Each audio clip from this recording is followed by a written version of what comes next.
Yo, what's going on guys, Lordy here. So today I'll be showing you how to not only find the Caretaker monster, but how to kill it in the fastest way possible. So the first thing you want to do once the bus starts moving is look for this very small icon. Honestly, at first it's kind of hard to find because of how small it is. But once you've spotted this very small icon, you want to land somewhere near it. Luckily in this game there was an IO guard base pretty close by, so I just landed there and looted up. The preferred loot for this is honestly any AR or SMG with lots of ammo. It's fine if you don't find lots of ammo or the best AR or SMG, because there's chests that spawns within the sideways the Caretaker drags you into, and there's also zombies there, so if you kill the zombies you'll get not only some health but also some ammo as well. The weapon that's best at killing the Caretaker is the bow and arrow, or whatever the dual bow and arrow is called. That's what does the most damage, but any other gun or SMG will do as well. Just the bow and arrow is the fastest. Once you've got all your weapons and your ammo ready and your shields ready, go up to the Caretaker, but don't shoot him because you won't do any damage to him until he pulls you into the sideways. And honestly, him pulling you into the sideways might be the hardest part, because there's no way for him to actually get you into the sideways. It eventually ends up happening. Sometimes you could stand next to him for like 5 minutes and he never will drag you in. Sometimes you stand next to him for 30 seconds and he drags you in right away. It all depends on how the game wants to work at that time. Sometimes if you walk away and he follows you, he'll drag you into the sideways right away, and sometimes he'll follow you and just continue trying to kill you and not do anything else but that. Once you see this purple hue around him, that's when you know you're getting dragged into the sideways. Once the sideways has formed, this is when you could actually shoot him and actually do damage to him. You could shoot him anywhere in the body, but the best place to shoot him is where it's gold, because it actually does double damage. Normally the bow and arrow does 66 damage, but when I shoot him in the gold area it does 132. And like I said before, the bow and arrow does the most damage. I believe like normal like ARs, they only do about like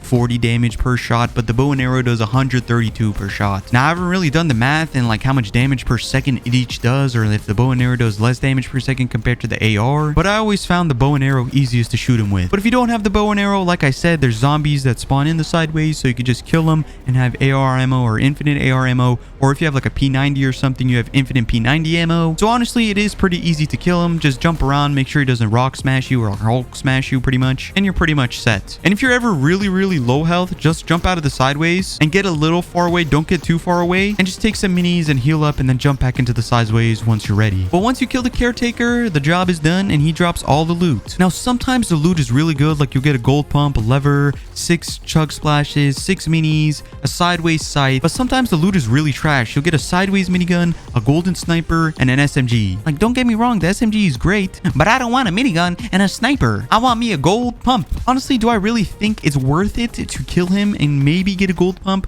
I think so, but sometimes when he's really out of the storm or really far away from everything, by the time he kills you, half the map is dead and you're all the way on the other side, and you got to run to the circle and you waste all your 6 chug splashes and you waste the medkits that you also got from him. So sometimes it's not really worth it. The only time I would say he's worth it is if you ever end up running into him as you're just, going from one place to another. Rather than that, I don't think it's really worth to land on him. But with that being said, that's the video for today. So hopefully you guys did enjoy the video. And if you did enjoy the video and you watched this far into the video, make sure to comment water so I can love your comment or like your comment. I don't know what it's called, but I'm gonna love your comment. And just thank you for watching this far into the video, and thank you for watching the videos every day. But with that being said, I'll see you in the next one.